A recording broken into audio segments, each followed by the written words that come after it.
And now that we're going, I guess I will. Did you cue the video before you hit record? I did cue the video beforehand. Maybe he didn't push record. You know, you two never cue the video. You don't know how much that video feels. I've done it. Welcome to Everyone Racers, a show designed for the world of low-dollar racing. An oddball car culture. It doesn't matter what kind of Lemon-Champ or Lucky Track Dog league you run. SCCA or NASA. We don't discriminate. As long as you drive it hard and built it yourself. Join us each week for tech discussions, tips, tricks, as well as news and notes from the world of amateur endurance racing. And whether it's on the spot, hella sweet or we're lucky enough. Chrissy. And I give you just the tip. We're sure you'll giggle a little and learn even less. Everyone report to the paddock. This is Chris. This is Chrissy. I'm Jeff. And I'm mental and And down. Everyone watching YouTube knows that Jeff watches F1. Yes. Okay. We're Everyone Racers. Welcome to another Porsche episode of our podcast. It's episode 261, recorded on September 14th, aka 914. As if you don't know, the Porsche I was 914. like going Porsche. Yep. Somebody dug deep on this one. Some weird code. I don't know. Must have been a boring day. Porsche 914 was a mid-engine two-seat Targa designed, manufactured, and marketed collaboratively by Volkswagen and Porsche from 1969 to 1976. It was available at either a 6-cylinder or a 4-cylinder engine. Porsche discontinued the 914-6 after producing only 3,351 of them, but the 4-cylinder would be one of Porsche's best sellers with over 118,000 produced. It was the 1970 Porsche Trend Import Car of the Year if you're cruising in the fall in your German, Japanese, or even American car. Check out an E1R bingo card. This is not that deep of a dive. My Facebook feed today was literally filled with Happy 914 Day. You know what? The blip shift shirt today was not a 914, so that is a missed I didn't see any 914. They've probably done it every year for who knows how long, so they had to try something else. Okay, thanks for digging deep on that one. I guess we could have had some kind of California penal code. I've done that. like you come up with whatever is interesting on this day. So thank you. Mental wrote that. Thanks very much. Let's move on. What you working on, Jeff? You have a whole lot of things going on here. I do, but they're not really like car related. I don't know. We had house. Yeah, we had house guests. I think I mentioned last week we had a family funeral, so no time for garage stuff. I worked another day too. It was actually kind of really annoying, but I totally scuffed a wheel. Brian, I have a Veloster N, and I bought gray sparkly wheels, and I scuffed them, and it's very annoying. Daily driving performance cars is really annoying. But anyway, for you're the one who ditch hooks it and spills soup in it and all those things. Races your students. This is a you. Thousands and thousands of miles in performance cars daily. This is a you problem. You do not do 20,000 miles a year like I do. No, it doesn't matter. 180,000 miles, not a scuffed wheel. And that car belonged to 3 of the people on the screen. And some other jerkhole too. So.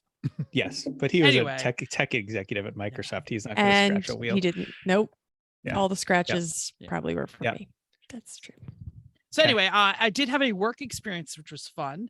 I was walking into work and I saw a friend of mine who works for IT, who is also the esports coach. He's like, Jeff, come here. And he like calls me over to the campus center, and I'm just trying to walk to work. And I say, yeah, man. He's, look what I got. He's got a sim. He's got a set of Corsa running. And he's like, I'm trying to set a driver program. I said, back off.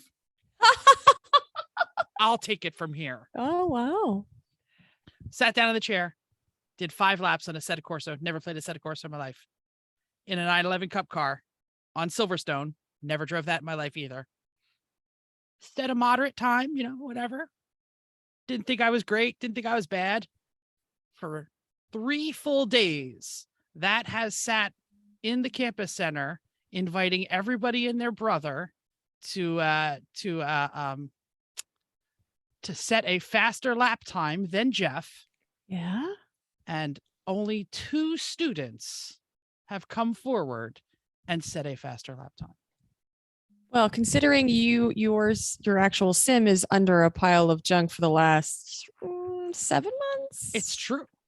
So good for you. Here's the poster I put up. I'm going to share a quick screen here. Well, and I will say also, while you're setting up that poster, it's not like you're not popular on that campus, and not like everyone did not want to take a swing at you on that one. So it's not like 4 people that, one of them can't drive a stick sat down. Yeah. I'm So here's sure- the flyer. I put Yeah, it right on the TV. They went after it. Yeah.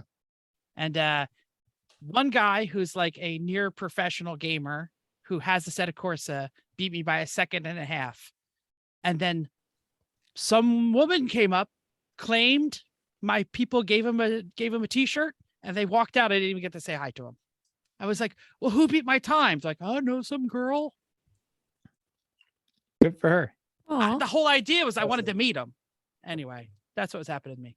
Well, if she's looking for a seat, I think we all got an email today that they need somebody for Sorry for Party Racing at Button Willow in October. So hopefully she'll listen to this and look you up. Totally.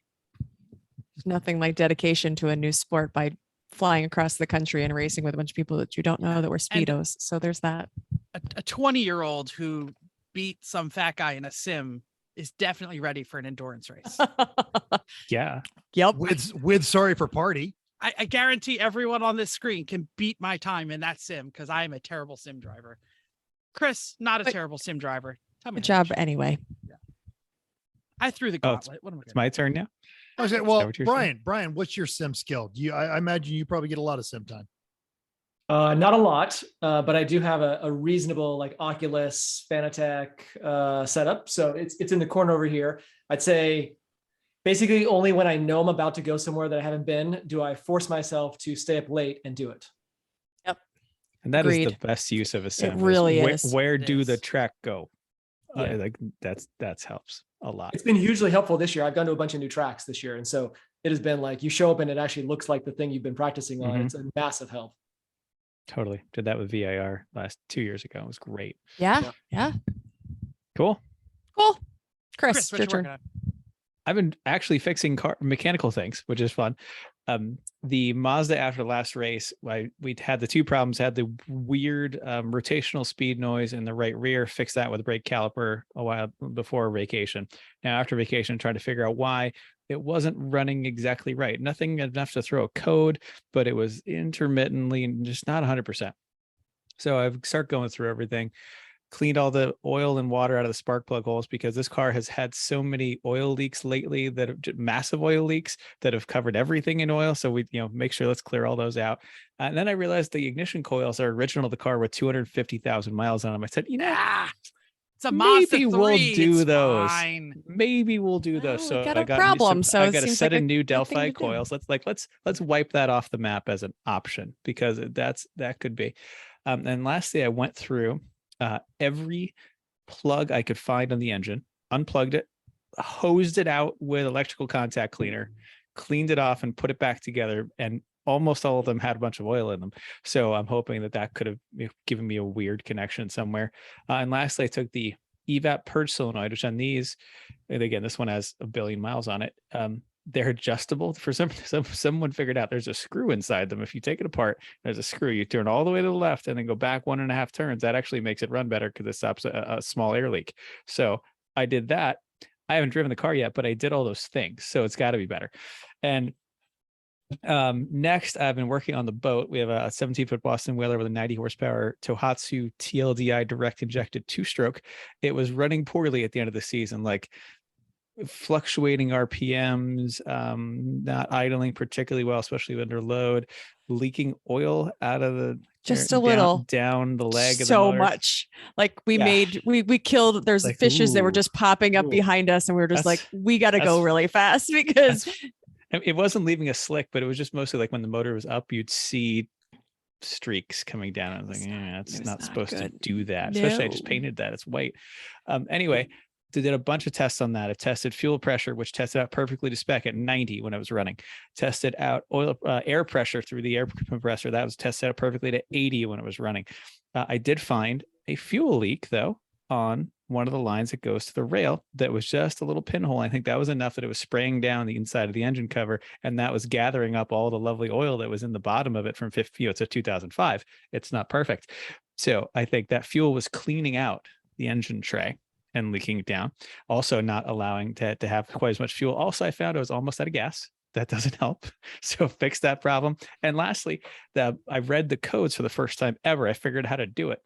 And it was the codes have never been cleared. It's a 2005 motor. So it had a bunch of historical codes in there. Some of them are related to low voltage. And Ballpark. I'm genuinely curious. Almost 15, was it damn near 20 years. How many codes? 7. Mazda mother humper. No, this is the boat. You're not even listening. Oh, sorry. Yeah. I say Tell that me it sounds Sorry. like such a Chris engine. 20 Japanese. years, 7 codes. This thing ran fine until we painted it. Pretty much. I know, not connected, but still. Right. Could be upset. Anyway, Leave it yeah, right. exactly. It looks A lot brand of new them- though. A lot of them were related to voltage. So I start looking because these motors are apparently quite sensitive to voltage. You have to have this big ass Group 27 battery. So I start looking around and I noticed that the battery cable where it connects to the motor, it's looking a little crusty. So cut that one off, put a new plug on it, put the battery in charge overnight. Tonight I ran all the tests and everything ran fine. So I'm thinking it was the combination of the fuel leak, the low fuel, and the voltage issue all wrapped into one to make it. It still ran. It still got me to the boat ramp. And it wasn't like bad. It just wasn't the way it should be.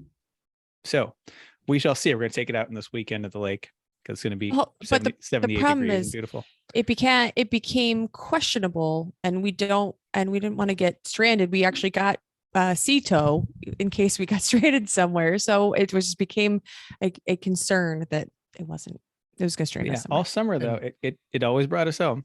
Yeah, but it just never ran. Good. Yeah, As I understand it, CETO is basically the floating equivalent to AAA. it is. It is. Yeah. So, but we never anyway. got it before. But this year we were questioned. It was And my questioned. brother didn't have his boat in the water for a long time because he was having problems with his Yamaha. So I think he's still having those problems. He still is, yes.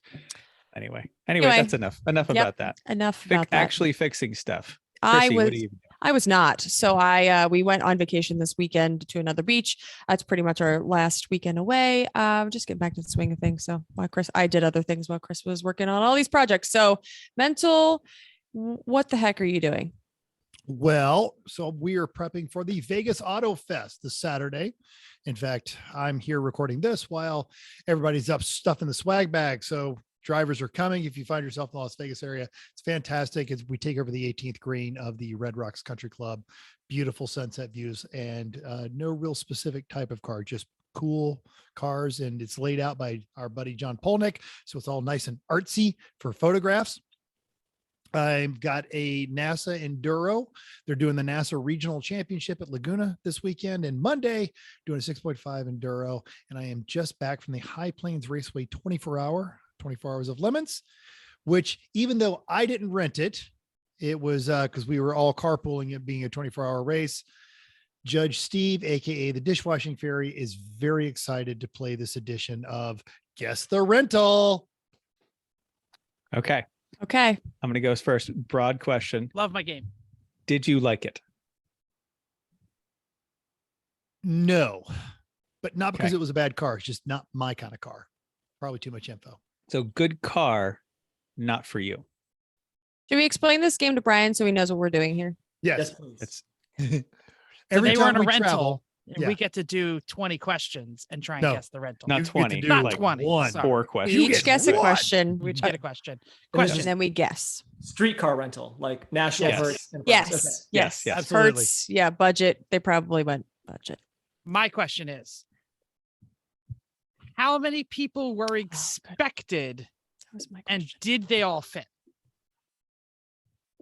3 with a possibility for more. And yes. How much Excellent luggage question. were you expecting to bring? No, nobody was actually racing, so there shouldn't be any race gear, right? So it's just clothes for 3 people was what you were expecting. Yes, but for 3 people that were working a 24-hour race. Okay. No, nobody asked country of origin. I'm very upset because Sorry. Brian, you want to throw a question in there? I mean, I would first like to hear your guesses based on those 3 questions. oh boy, Should either I don't know this game or those were not helpful questions. those were not helpful questions. We Oh. did terrible questions. I'm gonna Oh say- no. I would like to get a second question. Especially if Steve was excited about it oh, and this all happened, I'm going to say Kia Carnival. No. I don't even know what that is. It's a Kia's minivan. a minivan. Steve Oh. likes minivans and he likes. I know. I Kias, was so- gonna go right? for some sort of Nissan or Toyota minivan because he said it was a good car. I didn't think a Kia Carnival would be a good. I'll give you this. It's smaller. Oh. I'm going Come on. something like CRV. Okay, so you're that's Nobody your guess is rents CRV. Hondas. Okay, I got mine. Something like a CRV. I'm ready. Jack, Go ahead. Nissan Pathfinder. No. Because he would not say that's a good car because we It's all know true. it Didn't is say it was not a a good good car. car. No, Well, but he did. He Steve said it's liked a good it. car. He just didn't like it, and Steve didn't. Steve wouldn't also not. Oh like it. yeah, no, one but would. I personally would have been like, no, it was a flaming pile of garbage in a It's dumpster a- that was it's also a on Nissan, fire right? because it's yeah. a Nissan. Yeah, Exactly. it's a Yes. Nissan, yeah. That's why I was going just going Honda like something a nice-ish car. Except Okay. It's Honda. Basically, here's a good rule for this: Honda basically doesn't sell cars to fleets. Chrissy, Well, I will tell everybody- you, Chrissy, you're on the right path. Everybody sells cars to fleets now gotta be because they Toyota. need them. Well, And they don't sell it directly. You'll put it that way. If they buy it in the used market, it's a didn't different one of story. you have a BMW one time? Like, yeah, that's what Mental said. Yeah. Yeah. Okay. So All right, right. keep going. Keep going. You're there. You're there, Chrissy. Give me a guess. what Toyota? It's a Toyota. Sienna. No. No, it's not a minivan. All right, Brian, you get the last guess. You got a question still. Question. Brian. How about a question? Okay. You So get a question and then a guess. body style. What is the body style? It was an activity vehicle. See, would have been helpful. We should have asked See, that. I know. That's why I went Pathfinder. That's I've had a lot of rentals this year, but they've all been kind of bad. So when you say that you liked it, or someone else might like it, that's hard to say. Yeah. I don't know. Kia, the Kia Yeah. No, it was a Subaru Forester. as a Forester. rental. In a rental As fleet. a rental, a new one too, is right. And again, this was not a bad car. It's just not my car. You know, the CVT transmission sat up a Terrible. little high, drove very well, plenty of luggage space, had all the nannies on it, and yeah, you know, if someone said I'm considering buying this car, especially if they weren't a car person, I would say you are on the right path. But Where just did you rent saying. this? What airport? or Denver, where'd you- Denver International. Okay, that makes sense. That does make a little Lucifer. more It sense. does make Home of, sense. Yeah, Yeah, now you see. know, home it's of coming the into focus. Illuminati's evacuation plan. Yeah. Yeah, Did you say which rental company? did not. I did not know. Avis feels right. Okay. Was it bad? Was the No, but experience was the bad? I think experience it's- bad? No, Oh, okay, Well, good. it's Steve. No one's ever going to be mean to Steve, and especially with Oh Jen's no, with no. him. This Yeah, was just so. my last time to Chicago. I waited an hour and a half, and then when I came back, the line was easily 3 hours long. So Yeah. I was just trying to make sure see how. And because of the Denver airport, you hop on a shuttle bus, so all their rental places are Yeah. off site. And Steve had he rents cars because he travels for work a lot as well. And it was literally he walked in, showed him his fast pass. They said, "Please, sir, go right this way, go right to the window." And the guy said, "Your car's right over here." Good. I didn't know they did that there everywhere. There you go. All Good. right. And Okay. hopefully by now you have noticed there's a new voice, or you figure, Mental's doing his crazy multi-personality thing again. And that new voice is Brian Ghidinelli. And he is a first-generation race driver from San Rafael, California, entered motorsports in 2001 by finding a pamphlet for the BMW Car Club in the glove box of the BMW leased, volunteering at local autocrosses, local events, and they were still using the paper signups. And after deciding this could be a lot easier if people did it on computer, Brian developed a program that would eventually become known as MotorsportReg. You've used it. I've used it. We all live by it. It is fantastic. So right now, whatever you're drinking, tip a little bit in this direction, because he has made everyone's life so much simpler. After having pursued lots of track time, he is still behind the wheel of his BMW and owning and operating that. But in 2021, you joined Round 3 Racing, representing Hagerty, and that is all being documented during the Drive Within, streamed on Hagerty.com. We'll have a link to that in our show notes, and can be found behind the wheel of the 609 BMW M4 GT4 in the GTO class of WRL, powered by Hagerty. And you are also the managing director at Hagerty Motorsports. That is all true. It's like someone told you these things. Yeah. Well, when I threw the, hey, this guy wants to be on our show, and we, there are people that would refute this. We are kind of picky about guests. And when I said, he's the guy that built MotorsportReg, Chris is like, yes, this is someone we should certainly have on the show. Well, I think it sounds like we have some nerds on the show in different ways, and I am definitely a nerd. So I feel like I'm in a good place with you all. Yeah, I mean, I'm just I didn't grow up with a motorsports background. I sort of fell into it accidentally by leasing a BMW and finding that pamphlet.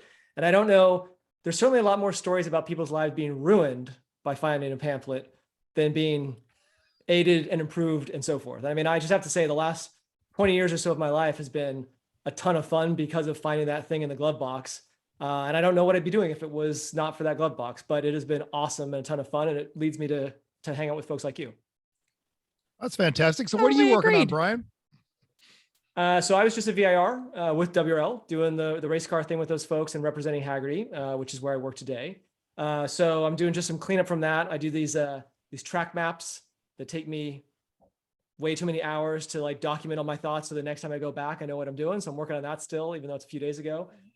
We had a good result. So I'm still telling stories over and over to my family about all the great things that happened, which they love, of course, right? They love hearing race stories.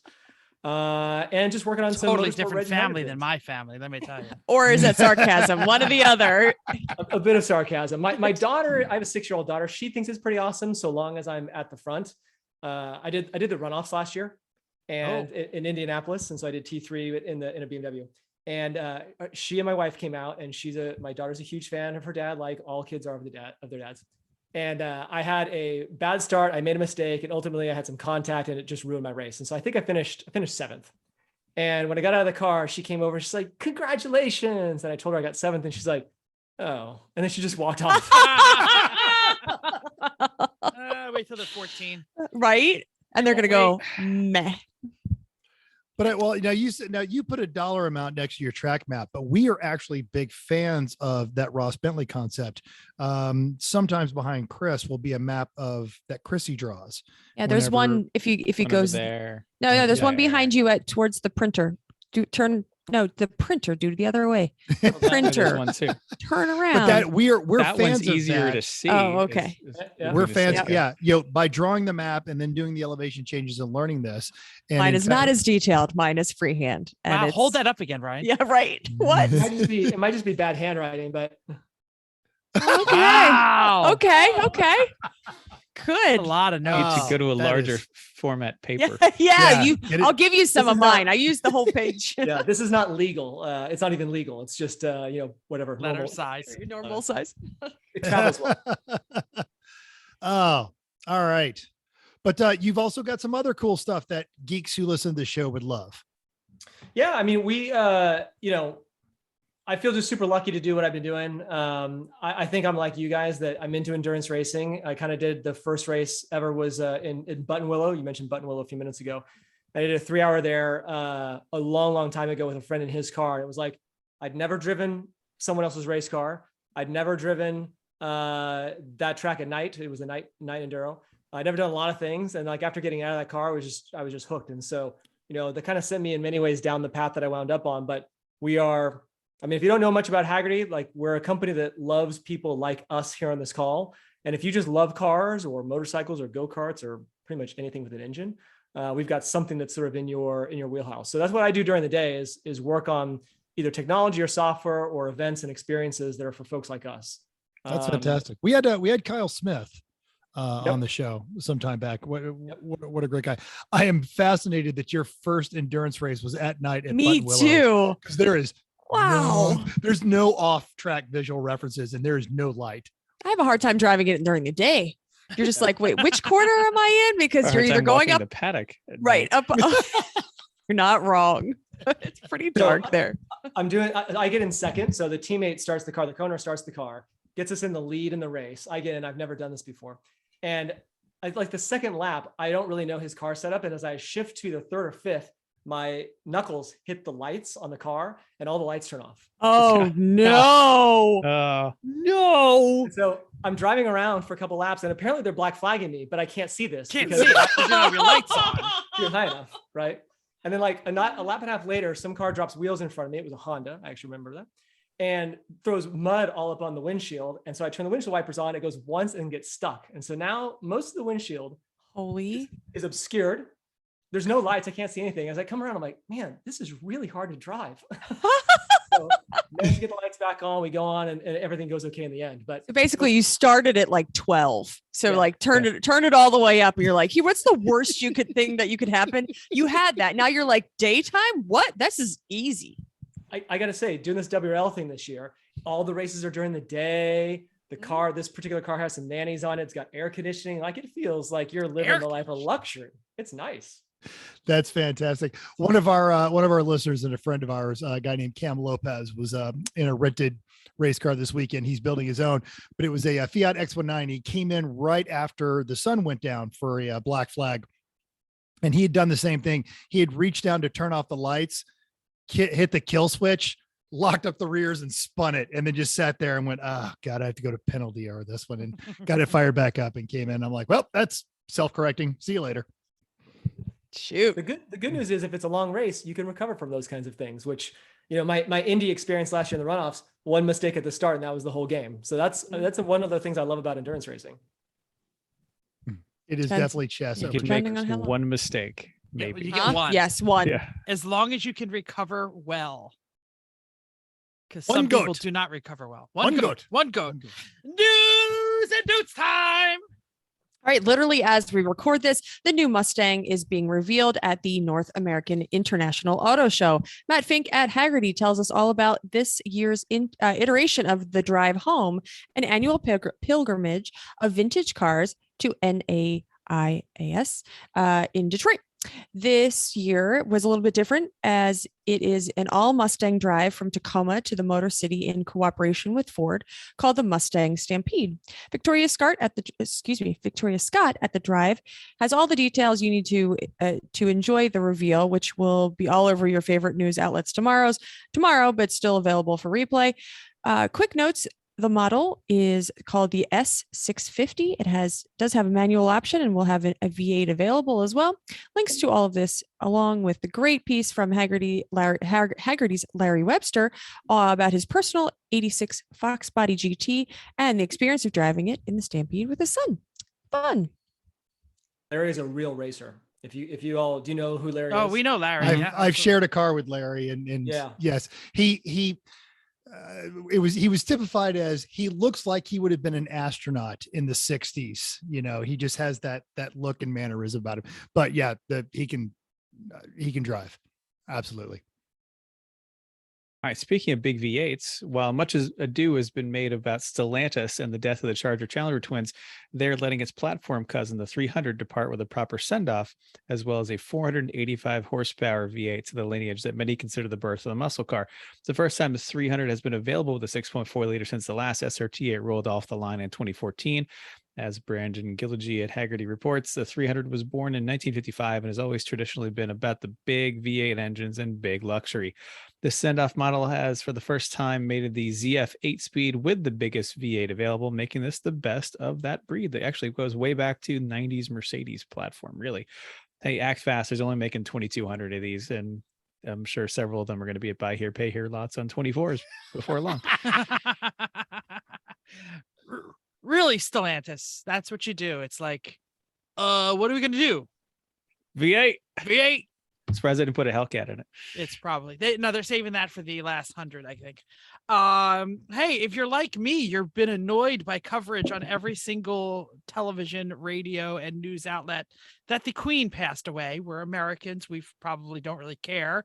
But don't be so heartless, because Queen Elizabeth II had a little gearhead past. So I'm going to tell you a little bit about it. So maybe you can not throw up the next time you see them covering it. But anyway, yeah, she is one of us. In 1945, the 18-year-old Princess Elizabeth was in the Auxiliary Territorial Army, working as a truck driver and a mechanic. The longest ruling monarch in the United Kingdom history ever. Never held a license, but was known to enjoy driving. She's well known for holding on to any car in the royal household for as long as possible before trading it in on a newer model. A touching tribute from Hagerty that includes quotes from some of our favorite people in the motoring world, alongside some great photos of the Queen behind the wheel, are linked to our show notes. And they definitely are showing like her and her ambulance a lot on a lot of the TV coverage. So wanted to make sure that we didn't think it was all terrible. She looks so happy in the picture, in this picture on when you open the right. Oh, when you open these notes, she's just like that's such a this is the best thing ever. Oh, that's so cute. I love it. All right. So you've heard of doom scrolling, but have you what about glee freshing? Glee freshing? It's one word. That's the opposite. You've heard us talk about all of the doom scrolling you can have and offers on racingjunk.com, but it's also a great place for Glee Fresh. This is a thing. Glee like Fresh. Refresh. Refreshing, but finding fun things. I got it. Okay. I'm sorry about, I've never heard of that. Like this recent slideshow from the 2023 Adirondack Nationals. 2023 didn't happen yet, but that's fine. And just 25 great photos of cool cars. Hot rods might not be your cup of tea, but they have the Bonneville shots, the Mustang Mach-E at the drag strip, and whole series on project preparation. Check out their galleries. So super fun things on Racing Junk, because it's definitely a place where you could just completely get lost and spend a whole lot of extra time there. Yep. Cool. Upcoming races. Champ car rolling into Palm Beach International for the South Florida GP. 47 cars. Only 7 are BMWs. That's a pretty good ratio for that. That's a good ratio. Brian, we're a little harsh on BMWs in case you're not a real listener.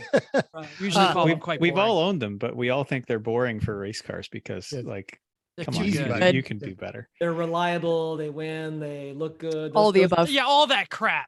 All of that. That's lame. All right. There are, however, 16 Miatas, 4 Hondas, 2 Porsches, and a 1990 Corvette magazine. Oh, wow. That's nice. cool. All right. We'll see how that goes. A 90 Corvette. What transmission would be in that? That might be the ZF 6-speed, which is a That would be clearly good. superior choice to the Duck Nash 4+3 that we have. Yeah. I would bet it just because it's Champ car and they do that point system. I'm betting they're probably running the auto. Could be. Who knows? I thought stock transmission. It's gonna break. Like there's no doubt it's going to break. But nice that they tried. So then fine. But if it's your Corvette, get a hold of us. Let us know what kind of transmission you're running. They can play screaming eagle sounds as they drive around. That's right. And 5.7 liters of failure. Listener feedback time. That's an in-person feedback at the 24 hours. Okay. Yes. And I quote, the E1R podcast is the highlight of my week. I know you don't rehearse or edit, but I still appreciate the work that you put into the show, and that comes from someone who lectures for a living, end quote. Wow. Thank Do we you, get to Mike. know who So that nice. is? Or Absolutely. It's Mike. Yes. He has no social media. He actually has to go he doesn't own a phone. He has to go get all this stuff, a mobile phone, does this stuff old school. Had the tiny little Volvo that he used on the recent rally up in the Pacific Northwest. Wonderful human being. Well, wonderful. Thank you. great. on the YouTube, Tyler Stank put in, he liked that I talked about Project Chicken, and he said, I know exactly what Project Chicken is. Quote, Project Chicken is exactly what I'm doing with the MX3. It's been backburnered so long, and getting it to a race is still so far off. Adding that he realized it was possible to get it ready for an autocross before he leaves for basic training. So I guess he has signed himself up for the old Project Chicken. Brian, you know what Project Chicken is? No. It's when you're working on a project and it's not done yet, but you register for the event to force yourself to finish the project. Is there any other way? That's what I said. Yes, I work said, on "This is it the every greatest way to night. get things done. You have to at least have good intentions, right? I mean, That's if you don't have good intentions. That's a software developer telling us that. So boom. That's funny. We have good approaches. Fix it and prod. And yeah. It's called testing day. Jim McGuire said on the C4 Corvette, highly recommend replacing the clutch master and slave cylinders plus the hydraulic line. All right, Jim, I've already replaced those two things. That was like the first thing I did when I got the car out of storage. I don't remember if I did the line though, but the car's over getting its air conditioning fixed. I was actually just thinking we should probably call them to get it back. Yeah. Yeah. So whenever it comes back, I have to put up in the lift and see what's going on with the hydraulics. Good call. When do you thank leave for the race or for the rally? The 2 29th. weeks. Yeah, soon, which means I got to start daily driving it to see what else I can break. Because last time I drove it, the seatbelt wouldn't retract, the rear defroster didn't work, and the clutch started getting wonky. Yeah, Brian, this is an 84 Corvette with 44,000 original miles that I got from a friend and just took out of 20 years of storage and had to do a tremendous amount of work to get it going again. Why? But you're going on a Because of the rally. sentimental value for my friend, and we're going on a Lemons rally with it. Because what else are you going to do with an 84 Corvette? It's the Yes. right car. It's sure. I hate this car. Anyway, Al Jones sympathized with our sunk cost fallacy. I have had 2 Lemons bills that this has happened to. You feel obligated to continue the build because you're already done so much, but then a new problem shows up and it creates another mountain to climb. His solution was to find a completed race car and get it sorted. Not a bad way to go. How'd that work out, Jeff? Didn't Yeah. work out. Magic spinning triangles, not highly recommended. We almost got a day out of it, and we all knew it was going to pop. We thought we'd get more than half a day. I didn't. Oh, As an Oh, RX-7 owner, I had faith in everyone on the screen. I just didn't have faith in the Wankel. I just didn't think it would be pouring water out of the exhaust as so quickly as it did. Yeah. Anyway, You know who never pours water out of her exhaust? Oh, I hope so. I was going Not. to say, you know who can always be counted on? That's better. I like that. Hi, Mom. yep. Hi, I need Chrissy's to get- mom. Her car has to come in for service again. Well, don't tell it now. We'll tell them next week. Brian, if you ever get an opportunity to come race with this organization, while you're out here on my side of it, but if you're on the East Coast, you run across these folks, you need to get yourself one of Chrissy's mom's cookies. They are so good. They actually have a posse and have inspired 2 themes from 2 different teams that are not related to her. These cookies are legendary and are actually used as currency. It's true. like prison She should have cigarettes. like a Shopify store or something. It sounds like. She should, but she has a more than part-time job babysitting nephews, or grandson. So Her grandchildren. yeah, Her she probably nephews. rather, yes, I'm sorry, my nephew's her grandson. She probably would rather do that though. Anyway, it's main topic time. As we mentioned, our guest, very accomplished racer, started at a grassroots level like we did, coming from a non-racing background, which I think a lot of folks can relate to. Chris kind of fell into this on his own, and Chrissy was always a car person, but I mean, your parents weren't racers. Jeff's really the only one that it came into this from a family standpoint. So you leased the BMW, you found the BMW Car Club of America pamphlet in the glove box, and thank God you didn't decide to go on like one of their wine and cheese tours. You went to the track day instead, because otherwise, it'd be everyone wine.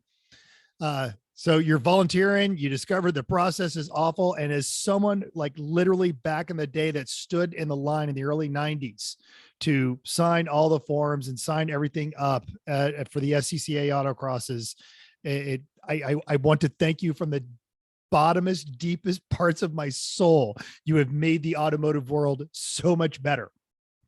Developed program became known as motorsport.reg, and it has transformed our sport. So Brian, give us the, you got a lot of stuff in there. This is awesome. Give us the 30-second elevator pitch, but I see lots of talking points in here, so we'll get to that. I mean, the pamphlet is the thing that set it all in motion. And I think a combination of wanting to go to the track more than I could afford and trying to find some way to do it for less is what led me to volunteer. And it all just went downhill from there. I just happened to have the right skill set from my professional background that I could do some software. And it kind of went from there. I mean, it was really a hobby and honestly a tax write-off for a long time. My dad's a CPA. And so it was like, hey, if this is a business. Don't tell people that. Don't tell the secrets. That's a secret. No, we want everyone to know that secret because that means more people get to come play with us, right? So As long as we don't all get caught. Yes. As long as the Don't auditors do it. don't It's come. legal. It's totally legal. We're not It's a even separate dancing problem. in a gray area. Yeah, it's great. Yeah. it's just, I mean, I think like most people who listen to this show and like yourselves, probably it's a slippery slope. And so I go from doing a couple track days a year to having a dedicated track day car to having a truck and a trailer and a race car, and like lots of bad financial decisions. So that's just, that's the thing. And so here I am 18 or 19 years later, and I'm basically still doing the same thing. Chasing the dragon. Yeah. You know, it's, I think, what we see, so, you know, running MotorsportReg, we work with hundreds of thousands of people who come into this hobby, into the sport. And what we see is that either they come once, maybe twice, and they check an item off their bucket list, or they're in it sort of for life. And if you look at like SCCA, for example, and these people who are out there working and flagging corners every weekend, like they use up all of their paid time off at work to come out and eat a bad bologna sandwich and stand on a corner in either horrible rain or hot sun and make it so that the racers can drive around in circles. And like, you don't do that unless you have a condition. You know, in our case, we like to call it passion, but there could be other terms for it as well. And so I think we're just all lucky to be part of something like that. Jeff, being the child of a regional SCCA president, one of our things is we actually bring bags of goodies for the corner workers: water, lipstick, piece of fruit, of course, you know, some Chrissy's mom's cookies, baked goods. Yes. It's always baked goods. Yeah. At certain tracks, they genuinely, they're like, oh, we were worried you guys weren't here. Thank God you're here. Cause we bring them into the drivers meetings. So it is, the appreciation for the people that make your passion possible. I think it's like just step one of being a human. So quick question about MotorsportReg. Are you still like some sort of principal in that, or have you like sold that company and the Frankenstein's monster continues to go? It's a combination of the two, I guess. So, you know, maybe 2008 or so, I had a friend, a kind of a mentor who convinced me that maybe this thing was a business and not just a tax write-off. And so that's when I sort of set my eyes on trying to build something from it.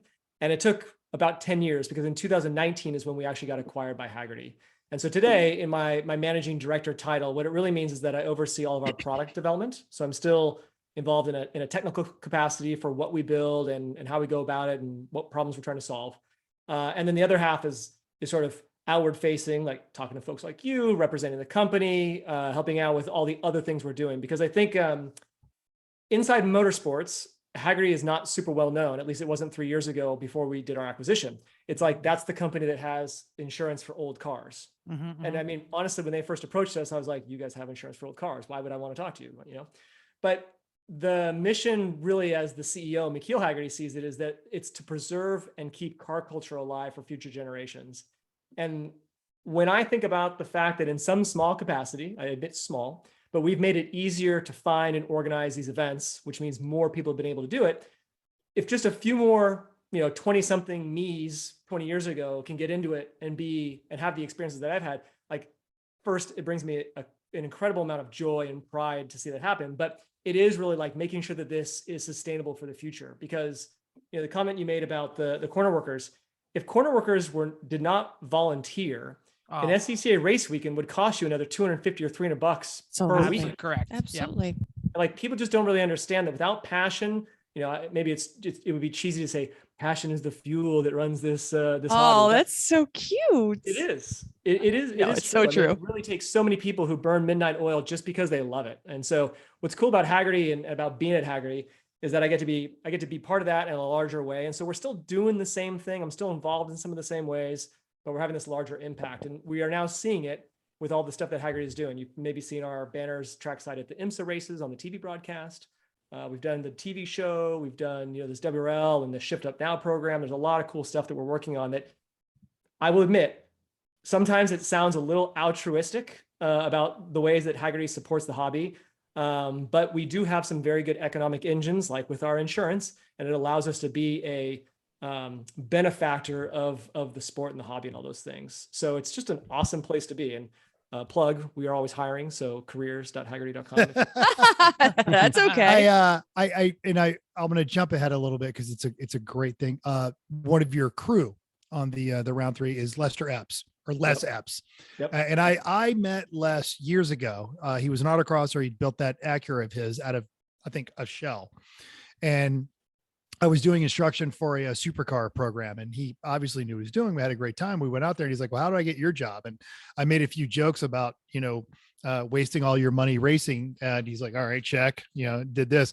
And the next year when I did went, that one already. yeah, the next year when I went back to Audubon, he showed up. He was one of the instructors. He'd gotten hired. And then now he is, I'm trying to find space for motorsports in my life, and he's made motorsports his life. And we were at New Jersey Motorsports Park. And of course, Hagerty is there. Hagerty's a big supporter of just motorsports everywhere. And they had a poster on the side that said, for your, race car. And it was a picture of Lester's Acura right there. And it's this great shot. And of course, it's Lester. So he's smiling and waving and so happy to be there. And I put something on our Instagram. So when you say, yes, it is altruistic, but they're legitimately doing this across the board. We have I find it actually pretty inspirational, because it's not a given that 10, 15, 20, 30 years from now, that this hobby and this sport will be around. Now, on one hand, if you look at like what horses happened in the last 100 years, we don't use horses to go to market anymore. Our goods, they make it on their own. In fact, they go in a car, right? So there's a precedent that we can turn something that is today maybe a commodity for transportation that some of us really enjoy into something that is a sport or a hobby for the long haul, but there's no guarantee that happens. And I think the thing that McKeel, by sort of identifying this keep car culture alive for future generations piece that's really important, is that unless people and cars come together, you don't have culture. Like we, as Hagerty, we do insure a lot of cars that just sit in a garage. And in my mind, it's good business, but that's not really creating culture for the future. But when you go to your Lemons race, or you go to a WL race, or you go to a Concours or a Cars and Coffee or any of those things, that's like where people make connections, and that's what brings people back. And so if we can't do that, then there is no there for the future. So it's awesome to see someone stepping up and trying to play a role in doing that in a big tent way, and not in a my little fiefdom way. That's Chris, pretty awesome. did you guys use a Hagerty policy? We did for an HPDE. We did in our NSX. We had an When we did it, it was emergency car change, and had on the way to the when track. Your Lemons car blows up. Dyno. Don't say dyno. We don't dyno our Lemons car. Well, it blew up. So new build blew up on the dyno. So on the way to pit race. Just freely admitting it, huh? Yep. This was years ago. Yeah, so that's we true. drove back home, took the Civic out, put the NSX in the truck on the way on the iPad, got a Hagerty HPDE policy. Yep. And it made us feel better. It did, because I didn't want that car on the track anyway. So fortunately nothing happened. So it was all good, but that's why you have insurance. So it was definitely truthfully one of two names we went to. And it's obviously a name that everybody knows. The easiest one to deal with. Yeah. Frankly. Good compromise between not going at all and going. Yep. Totally. Yeah. Well, and of course everybody wants to bring an NSX on the track. It was just, it was fun. Yeah. I just didn't want the supercar on the track. The prospect of riding that car off, not so fun. I want to say one more thing about MotorsportReg before we go on, and it involves sharing my MotorsportReg account. So we love racing. I'm scared here. And we love breaking the algorithm. I just want to say, whatever work you did, good work, because I have been able to register some really bizarre cars, including a 17-foot Sea Sprite, a 73 Citroen SM, an Isuzu Ombre. See, we don't judge. Like I said, we're big tent. We're big tent. Anybody's welcome. If they love cars, you're welcome. I still like the color on the Civic and Secret Various. Various. That is the best way to describe them. Yeah, pretty much. I think it's in the giraffe print. It is, in that little tiny. But that doesn't mean that that's what it was when it came to the track. It is all the time. This is good. I like this. We do have people who ask us to have like restrictions on what kinds of colors you can choose, but then you wouldn't be able to have various. And when it's a giraffe, really, what color would I say? We always put giraffe. Like we put the print Godzilla, like lizard is what we put as the color, because that's what it was.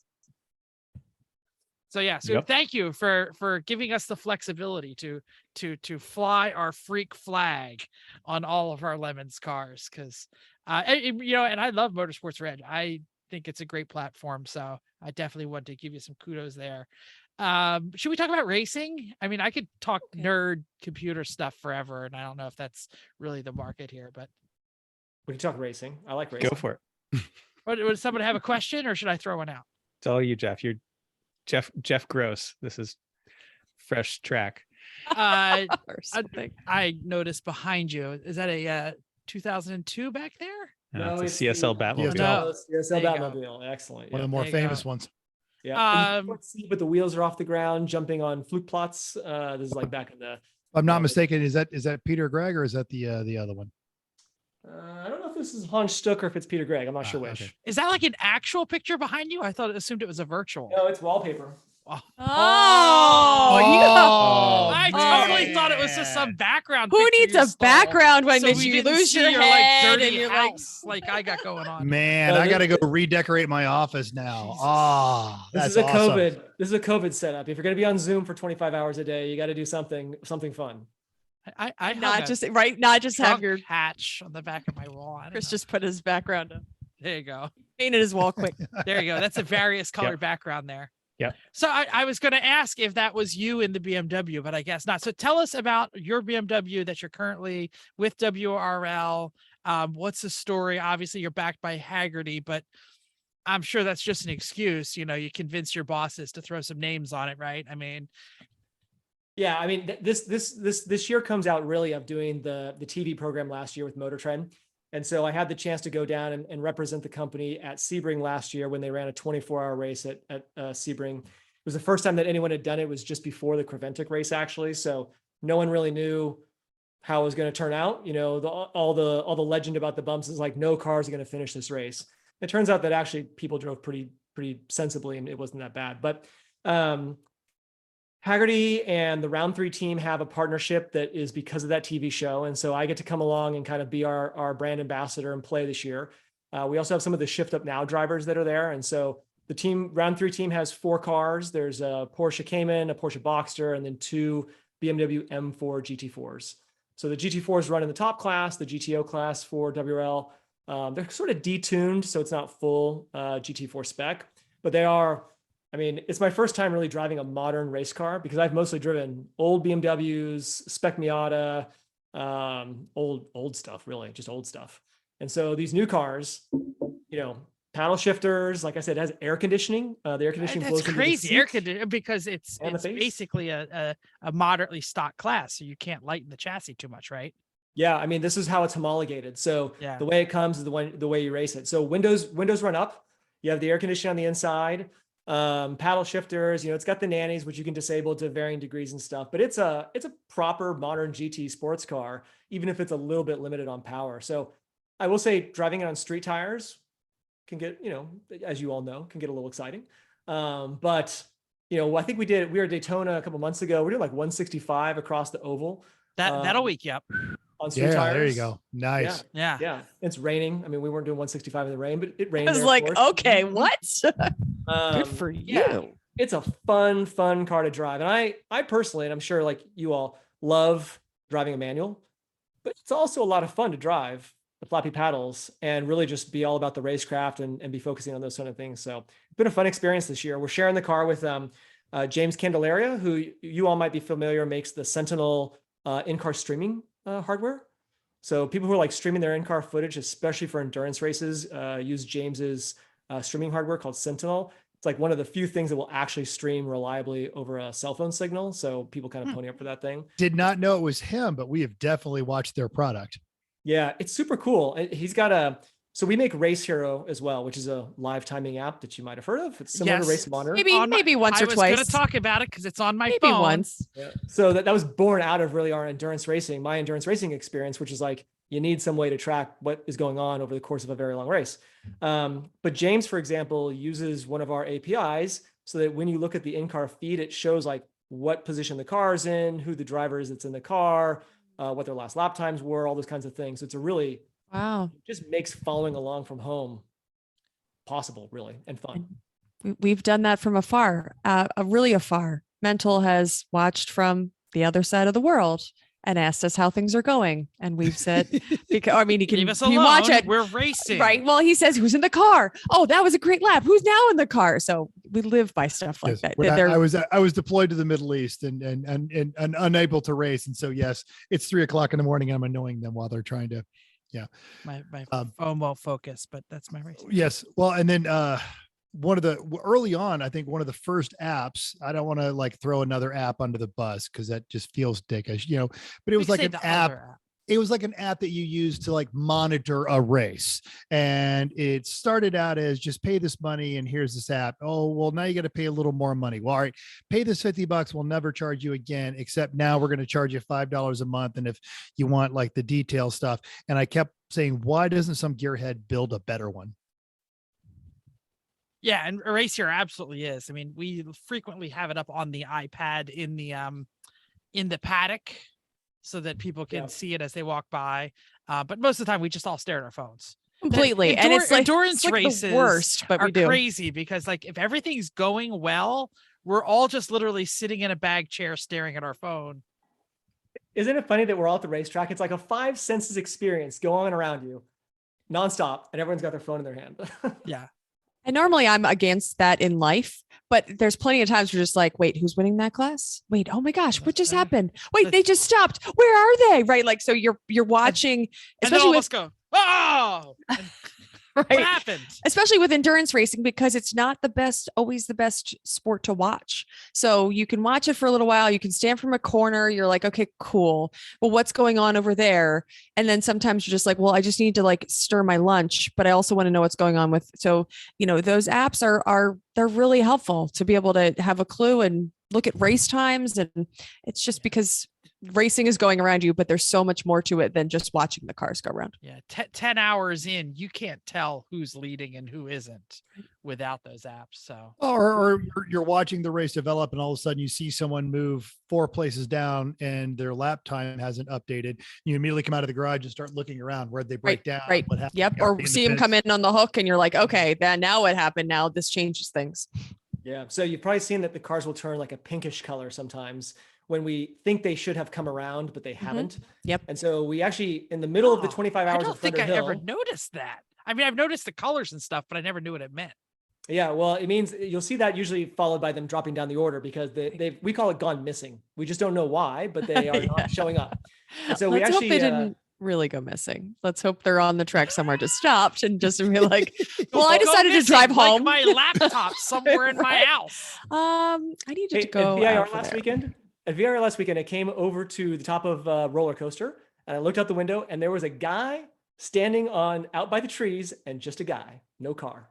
So a like racer. in a race suit or like helmet, a homeless race suit, guy, because we've just had that at standing out Lemons there. races. Just no car. So it's possible to go missing at certain places. It's terrifying. Yes. It was just camo painted. That's all. right. We, It's in we the had one giraffe go up- field with yeah. your giraffe, right? We had one go off so deep at NOLA that I was officiating, and I on the chat with the recovery guys, they're like, "Nope, we're leaving that one until after the race is over," because it was so gone, so out there. I feel like we had the same thing with CMP, and we had somebody go into there was a river. They went to the swamp full of poisonous snakes. at Yes, CMP. that happened. Right. Yeah. Yes. So Also, where the homeless guy just walked out and said, "What's going on?" I mean, No, there's that's a races Summit Point. So, Hyperfest. Summit Point. That's right. We had that happen there too, as well. Yes. Oh shoot. Oh, race So, cars. I'm sorry. Did you have something to say, Chrissy? Go ahead. No, you can go. I didn't want to steal the next question. No, go you're ahead. doing a great job. So you talked us about how you kind of like stumbled into this through the you kind of jumped right to your endurance stuff. Was there like track day stuff and autocross you mentioned really briefly? Like when did you make the jump to road racing? Did you do it in your car? Did you build a car? Have you what's your other side of that? When I started with the BMW club, I did do they had a ladder back then. And so you had to go to a car control clinic before you could go to a track day. So I went and did the skid pad exercises and the slalom, all that kind of stuff. And then that made car you control eligible. clinic was really good though. Like that was actually a nice thing to do to intro people to before they're out there. I We wish are more big people would have it. proponents of track education before a race. So Having been a right seat instructor later on, I very much appreciate a car control clinic in advance of someone showing up. So I concur. So I did a little autocross, I did some track days, and then I got to in the BMW program, they like A, B, C, D. So A is the advanced, D is the novice. And I got to kind of a high B, maybe low A. I was driving an E30 M3 track day car that I'd bought, just a street car, but had a roll bar in it. And it just happened to have a, what would now be like $100,000 car. I know. I Did rue you the keep day. it? No, of course not. Of course not. Yeah, I'm sad about that every time I think about it. It was sweet too. It had the motorsport stripes that went from like the left front fender over the top of the right rear fender. Oh. It was a street car. So I would drive that car to and from the track. You drive around the Bay Area, no one would even look twice. Like, people are so clueless, paying so little attention that no one would even notice that you're driving this crazy, basically race car around the city. Like, I put a body kit on it. Much too many episodes of Miami Vice. Yeah, dumb stripes. But it's also challenging to drive your car to the racetrack and then drive home. Well, that's true. There's a certain part that says, like, should I keep pushing this car because I have to drive it home? That was my first race cars. I went BMW CCA Club Racing because of the same people. I knew them, yada, yada, yada. And I bought someone else's E30 M3 that had already been converted to a race car. And so you've owned multiple E30 M3s? Yeah, and I got rid of them all like an idiot. Actually, the second one was crashed, not while I was driving. So good. I made out okay. I got paid, but unfortunately, the car went to the great junkyard in the sky. Mm-hmm. Pour one out. Yeah, exactly. Especially for that car. I know we're focused on, oh my God, he had two, multiple E30 M3s. I feel really good though that someone of your intelligence also just like, all right, I'm done with this BMW, getting rid of the next one. I'm like, all right, okay. So they weren't worth that much back then. They were just old boxy cars that had a high revving 4-cylinder that no one wants to drive around the street. Yeah, it's a terrible street car. Yeah, everybody wants the 6-cylinder. Who would get the 4-cylinder? Yeah. So you did the ladder, and then you got into BMW CCA racing, right?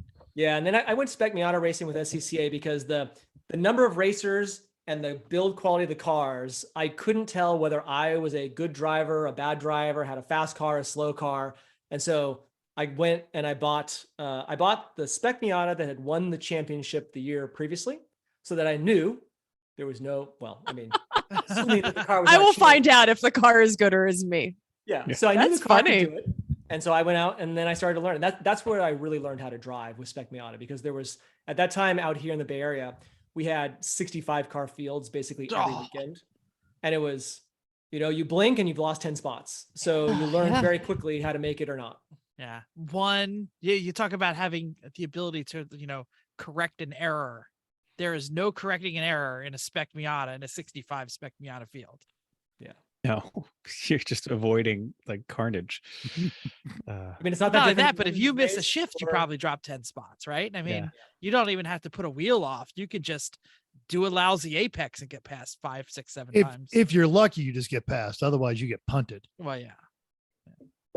There's not as much of that as people make it out to be, I would say. But that's my spec Miata defensiveness coming in to support my brothers and sisters. I will just say, I'll point out one stat, that the runoffs, I think for 4 years in a row, the spec Miata race was the only, or one of the only couple races that went flag to flag green with no full course cautions. Yeah. Green to green, right? That's the SCCA motto right now. Quit screwing around, people.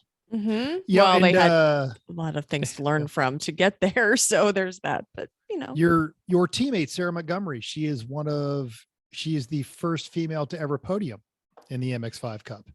That is true. She's a great driver. And this came up actually just this last weekend, because there was a little bit of stuff that happened towards the end of the race where 3 cars thought they had won, and because of a glitch in timing and scoring, and no one really knew who. And oh, that's the worst. But it was the Miata that won, right?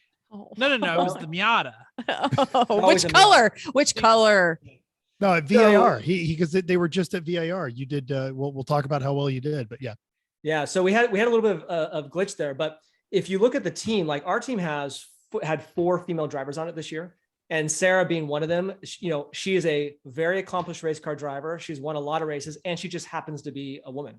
I think it's super cool, especially when you're in an endurance situation, that you can drive side by side with sort of anybody from any background.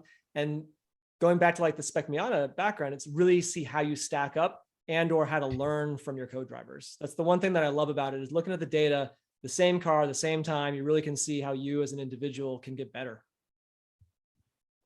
Sarah's awesome. She's got She also has great social media. If you follow her social media, like she's just got a great personality, a great attitude towards things. Mental eons your ago. contact. We'll have her on next month. Yeah, exactly. Yeah. Eons ago, we both taught the teen driving clinic at Atlanta Motorsports Park, and this is when she was also working for Porsche. So, and she was always able to relate to young folks about just the importance of being safe and being smart. She is. And then 2019 ran into her at 25 hours at Thunderhill. So yeah. I've been following her career for a while, and she is, and it is easy to do on her social media. She's amazing. She's she's from the South. She's from New Orleans originally. And I don't think she'd mind me saying this, like she's a little sassy in a way that's fun to be around. And also you can see it as very apparent in her social and everything. But man, she just makes like the paddock a more fun place to be. And when the helmet goes on though, she's as cutthroat as anybody else. And I think that's the way to be, in my opinion. It can be fun off the track and it could be hardcore competition on the track. And not to sell her out for, she was at a Lemons race, and she's actually done this a couple of times where Lemons knows who she is, and a team just isn't getting it. They keep collecting penalties, and they'll look around and be like, I could grab any rando here. And do you know how to drive a car? And she'll kind of shrug and yeah, okay, maybe, and come over there and make them walk her through. This is how a clutch works. This is what an apex is. And she'll go, okay, wait, what do I do? What gear does this go in again? And then her outlap will be 5 seconds faster than their best. That is awesome. That's pretty All right, so we're talking a lot about. I'm jumping in here. I'm not sure even if you're done with your history here, but I'm all about lady drivers. So tell me, if you can, about the Shift Up relationship. Shift Up Now relationship. I've been following since the start, and I would love to know. And there's plenty of people that probably don't know, but how it started, how it's growing, what's new besides the shirt that I bought today, because they just got shirts out. So yep, and there was one on clearance, which I bought one as well. Yes. Nice. I don't actually know the original story, the origin story for Shift Up Now, but I can tell you what I know now. And that is that they are really, Pippa Mann and some of the other leaders of that organization are doing the hard work of raising awareness and raising funds in some cases to support women drivers who are trying to either get a start or to go somewhere. And so most of those tend to be younger drivers who are trying to make a career out of motor racing. And so that's like a Sarah Montgomery or a Lonnie Unser, who's also on our team. Yeah. But I'd say probably as much as funding helps, it's also the organization and the awareness that they're building, like with the t-shirts, that's also super helpful. They've got a great social program, and they're out there just spreading the words, like we said earlier, that these are just competitors who happen to be female. And I think, yes, some people might argue sometimes like, well, women have an easier sell from a marketing partnership perspective or something because they've got a story to tell. They're different, yada, yada, yada. I don't buy that. I mean, everybody not for a second. They got to do their own hustle. Chrissy has gotten us tons of commercials and lots of sponsors for our racing. No, I haven't. No. Millions of dollars. No. Sure. No. Yeah, totally. Yeah. She's the one that always spots the IMSA scouts in the stands. They always show up. Shift Up Now is just, I think, a really great program that's raising awareness for these people who are trying to do what all of us are trying to do: go out there and have fun behind the wheel. So I love working with them. The new t-shirt is pretty awesome. So everyone should go check out Shift Up Now. I think it's shiftupnow.com. I was going to go find it. Correct. But I'm on it right now looking at the t-shirt. The link's already in the show notes. Oh, okay. Well, I have almost worn out my race like a girl, #race like a girl shirt. Yep. I first of all just really like the shirt, but also wear it all the time because I want people to look at it, think about it. And I mean, I have had my fair share, and I'm just in crappy motorsports, like just normal sports that everybody can get into, of people trying to not be biased against me. I don't wear a pink helmet. I wear basically the same outfit as Jeff's brother. I have the same suit. It's black helmet, black racing gloves. I make it so that people don't know who I am because I've had problems where people have said, that's the girl in the car. I'm not going to let her pass. No, I can't let her pass. Or when I get out of the car and I look like crap and people are like, well, which man was racing? And it was me. And they say, oh, cool. It was cool racing against you. I don't have the problem as much now because I'm established in the sport, but it's taken a while to get there. And I think and I started 11 years ago now. So it's taken some time, but not to say that Pippa's been doing it for a long time. And she's exactly the answer of why it's important for it to be popular for ladies to get out there, because she can't find a spot at Indy anymore. So it's very difficult to do that. So I just think that the work that you guys are doing and all of the sponsors that work with Shift Up Now is integral to having more women in the sport. But it's wonderful to see that they get rides all the time, and I'm sure there's a lot of work that's going into the background to get the ladies that are with this program rides. But it's fun to see them out on track. So I appreciate it very much. Well, I think it's important, and I'd say let's go back to the saving driving for future generations. Half of the population is female. Like, we are just being silly to not include 50% of the people that could be out there having fun and supporting the sport and putting more racers on the grid or more people in track days, right? It's stupid to limit your market to half of the market. Yeah. And I always say that there's, unlike sports like wrestling, or there's sports that make man muscles different than lady muscles, right? But nobody is different pushing a pedal in the car. You can be at different rates and different, how long you've been doing it. And if you haven't been driving as long as, these hoons, then you have more to learn. But that doesn't mean that you as a person are much different than, lady playing football is going to be different than a man playing football. Maybe can't play together, but there's nothing that says that racing can't happen together. So, yeah, but we need to get there. And it seems to be a pretty uphill battle. Though I do have to say that there's plenty more women, in the last 10 years, there's many more women, at least in the paddock, if not on track as well. In our paddocks, I think absolutely, especially I've seen a lot more women, still pretty white, but we'll get it there. You're not wrong. Yeah. Let me be vulnerable with you for a minute. So this issue of Bimmer has a story about Samantha Tan in it, who's racing GT3 BMWs this year. For those of you listening on the podcast, Brian is holding up a magazine. It's called Bimmer Life. Yeah, it's got a story about Samantha Tan.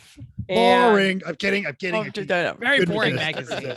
How would read that? The paper's nice. It's got photos. Of course it is. Of course. It actually has a big female symbol right on the front cover there, right? Exactly right. So the overall issue is about women, but one of the stories is about Samantha Tan. And so, true story, the two BMWs that we have on the round 3 racing team this year are Samantha Tan's previous GT4. What? I had no idea.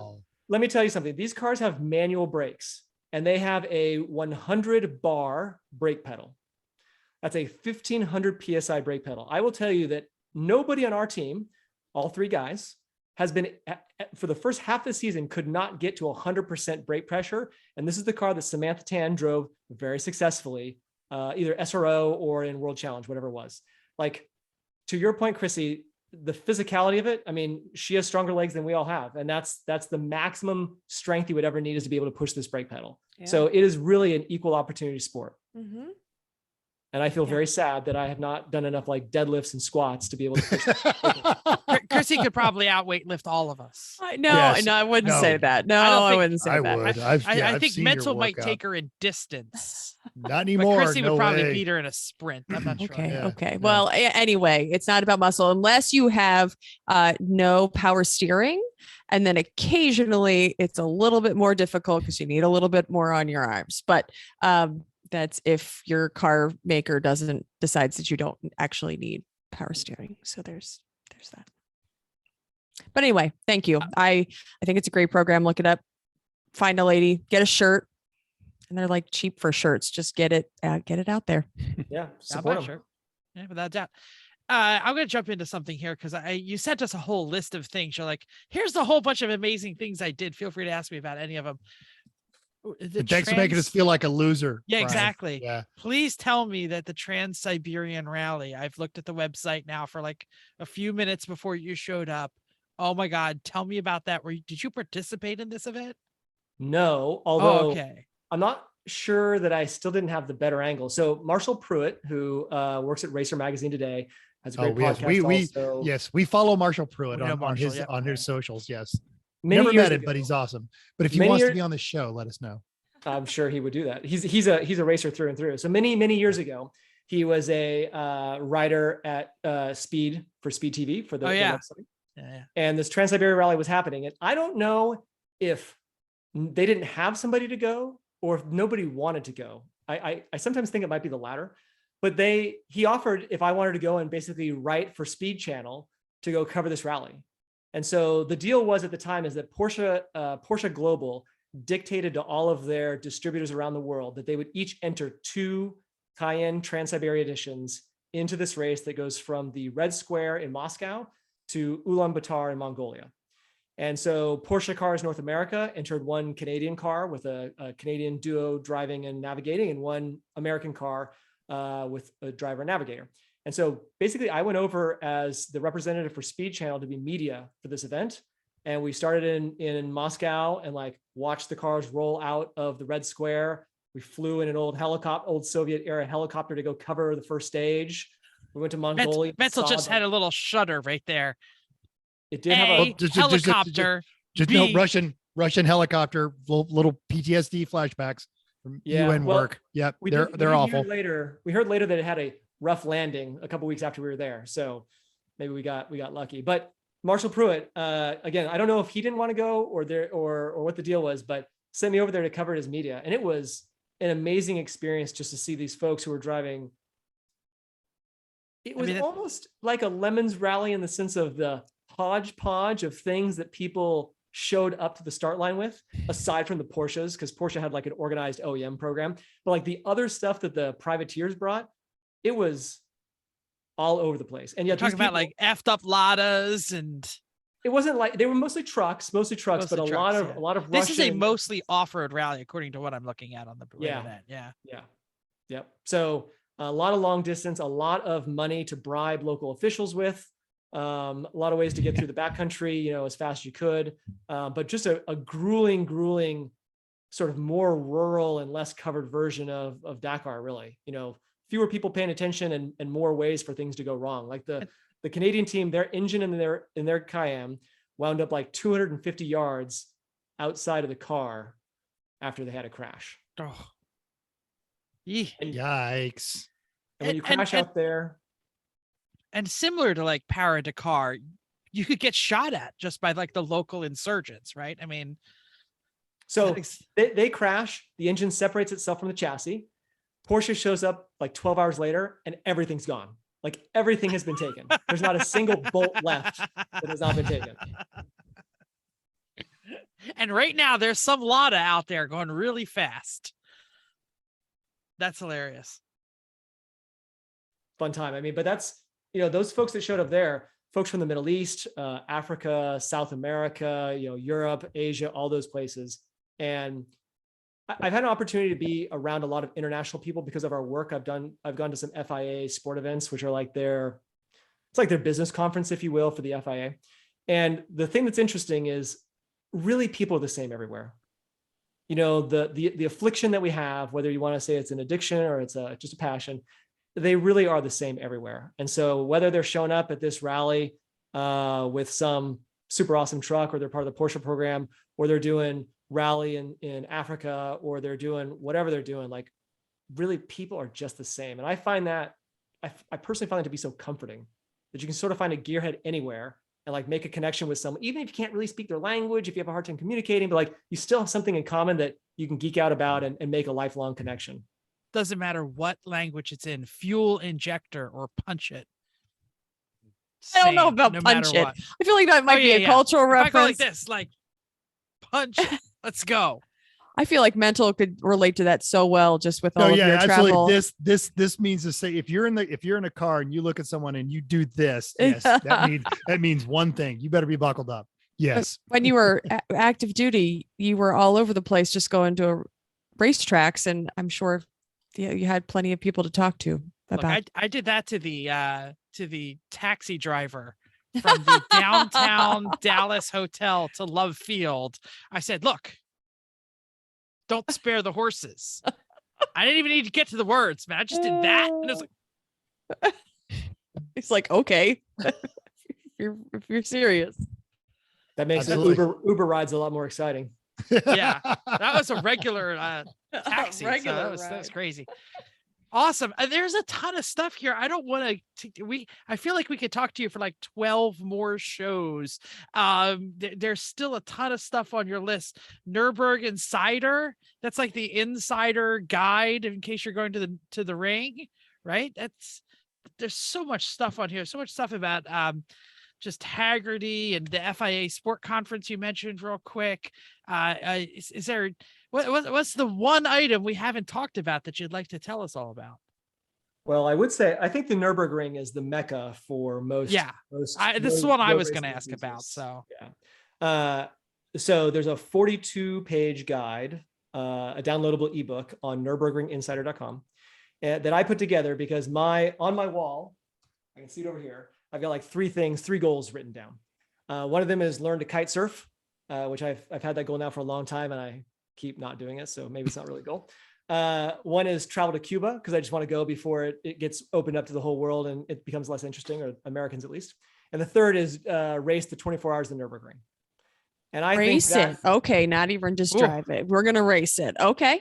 Go big or stay home. Yeah. Apparently. I think that is the hardest race on the planet. I think probably not wrong. I can't think of something that would be harder. The track, the variable weather conditions, the insane amount of traffic, and the huge closing speeds, and the fact that there's no runoff. Let's not forget the paddock party that could kill you just by walking through. Which is good because if you retire early, you've got entertainment. But I think that's the one for me. So I put that guide together mostly because I wanted to figure out how to go do that race. And it turns out that there's a bunch of prerequisites you have to kind of jump through hoops to do. You got to get an international FIAC license, then you got to go to like a ground school there, then you got to do some time trials and some small races before you can do the 24-hour.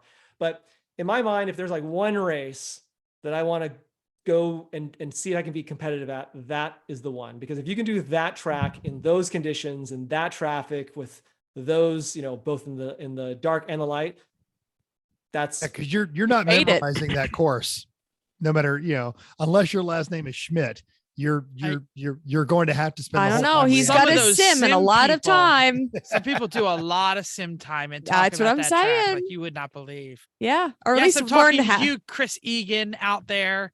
Learn a couple of the corners anyway. Get used to a couple corners.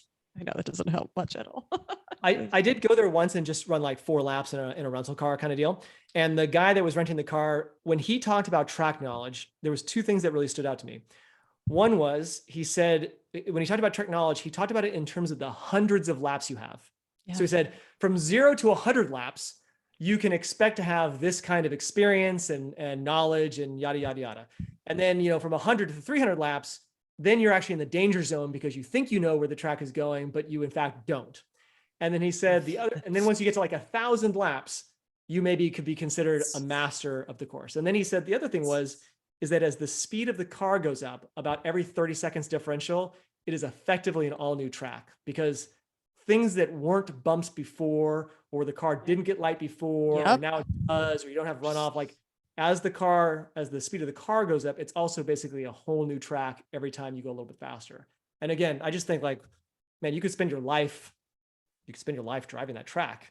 And maybe it would be okay if you like lived inside the town, or like if that was your home track, or if you were like Sabine Schmitz and you got paid to do it. Like sure. Then pour one out for her, Queen of the Ring. Right. Then well, she got paid to do it because she did what Chrissy just said. She lived there and she drove it all the time. Yeah. But I'm sure out of all of the tracks in the world, we'll say that one is so notable that I'm not surprised they make it difficult to make sure that you're not just another person that says consequences are also quite severe should you do it poorly. Yeah, you might end up on a YouTube channel that Jeff watches on his desk at work. Wouldn't be surprised for every hour of the day. Yep.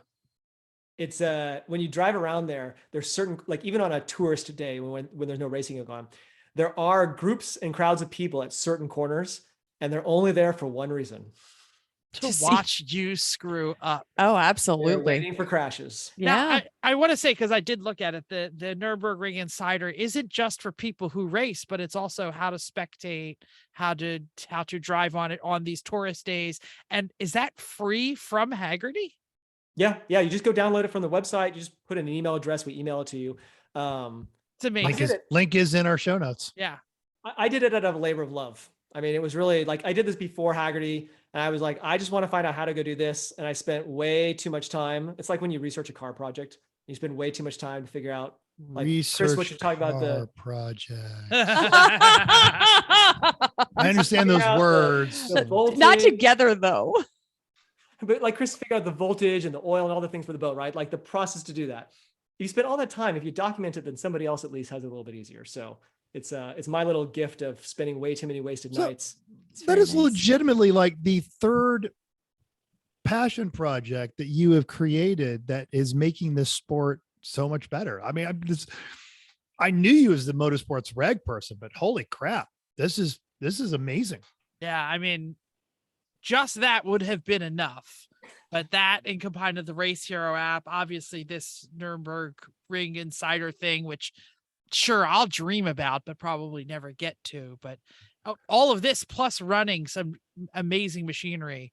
And then and being with Hagerty, who is, you know, their motto is never stop driving. And there's some great videos they have on that. There's some great articles they have on that. And then just being a proponent for motorsports, and by being a proponent for motorsports, understand that has to include an inclusive attitude of, the question is, do you like cars? And if the answer is yes, then welcome to the fold, because there's no other reason to push someone out. You're the opposite. You're the anti-gatekeeper. You're like a gate crusher. This is great. Well, you're all too kind, but I really don't see much. I think the only difference between me and maybe other people who have done less that might be supporting the hobby as the way you're describing it is just time, because we all have the same passion. And I think, you know, I spent many years working many long hours trying to build a business out of this thing, you know, to try to help the sport. And if anybody else had spent that same amount of time, they'd be making the same kinds of contributions. I think that's what's awesome about this, is like, whether it's something that like the technology stuff I've done, or it's in the paddock when one team goes and helps another team like fix a car, it's really all the same attitude. And that's why I think people stick around for life. Or as long as cars and people, and we're allowed to still drive cars on racetracks. Yeah. And in my 12 years in the Levin paddock, I have helped, like, you know, 10 or 12 people do that late night motor shift. You've helped like 55,000 people this year get to a motorsports event, right? I mean, well, but you know, maybe the depth of the impact on that team that you helped do a motor swap deeper than helping a registration. Yeah, I think it all goes. Sure. I mean, like I said, it's all. I'm very impressed. Thank you, Brian, for just everything you've done. There's still so many notes. Does anybody else want to chime in on anything, or shall we move on to our next thing? Brian, we're going to put the links on there, but real quick, where can people find you? They want to follow these awesome stories. Instagram is just my name, Brian Ghidinelli. So that'll be easier. You're going to have to spell that for the people. Yeah. Ghidinelli. It sounds like the chocolate guy, but unfortunately I don't have his money. And then on Twitter, just my last name, Ghidinelli. So again, Ghidinelli. That's fantastic. All right, we're going to move on to the last segment. Does anybody have a last segment? Or I was hoping that you did, because no, nothing, Jeff. Nothing. I mean, I could punt to something strange. I wanted to briefly go into F1 for a moment and wish there was some serious medical issues that happened this weekend. If you weren't paying attention, Alex Albon ended up on a ventilator. In case you haven't seen, after a pancreatitis attack. It's appendicitis, actually. Appendicitis, I'm sorry. Not the same. Like, nope. Sorry. I didn't write notes for this. I'm doing it off my head. Fine. Appendicitis. Laparoscopic, which is much better than the old school way. So his recovery should have been better than what he has to do now.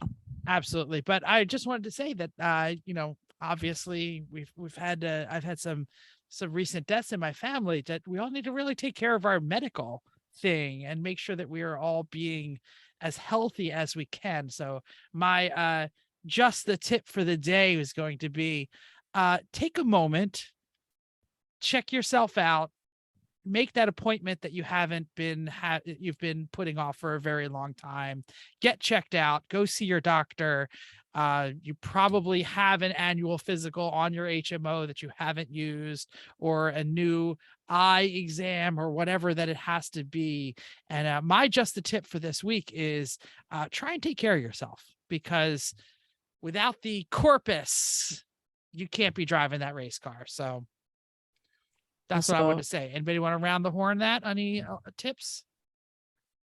There's a Tetanus gentleman. shot. Tetanus shot. shot. How about flu too, while you're at it? Yeah.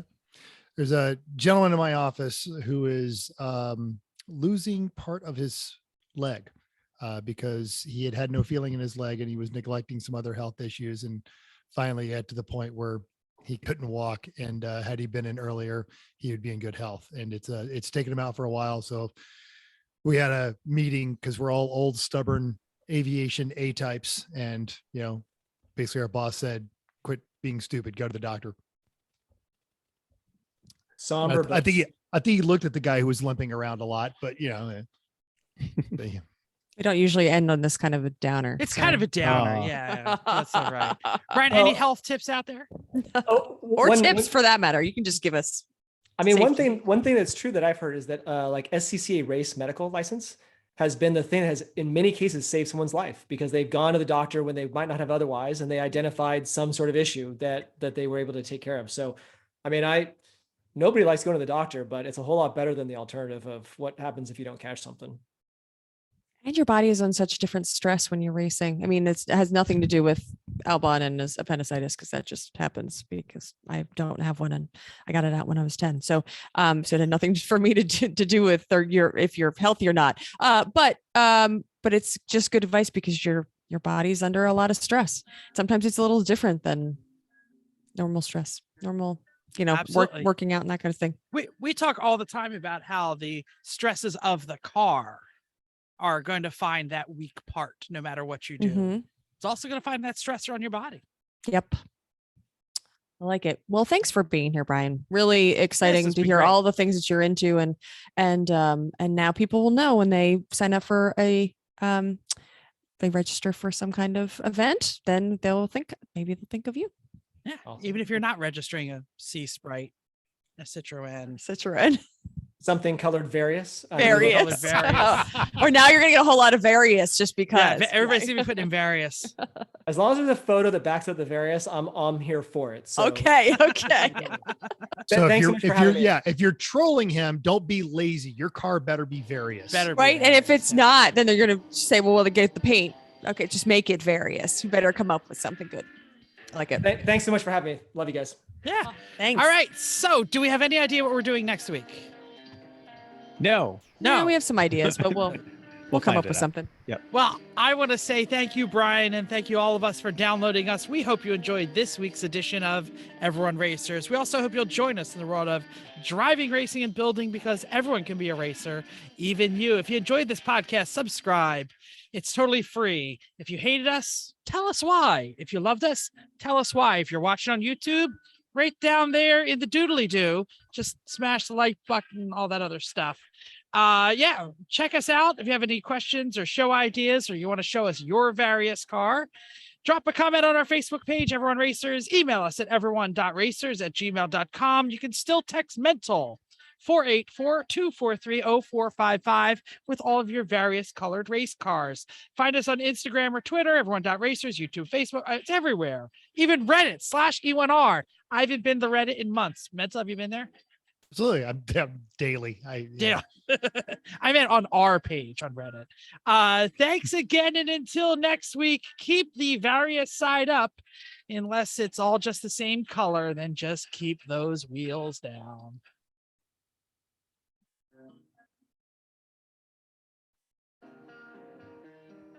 All right. I stopped it before the music started again. I don't know if that matters.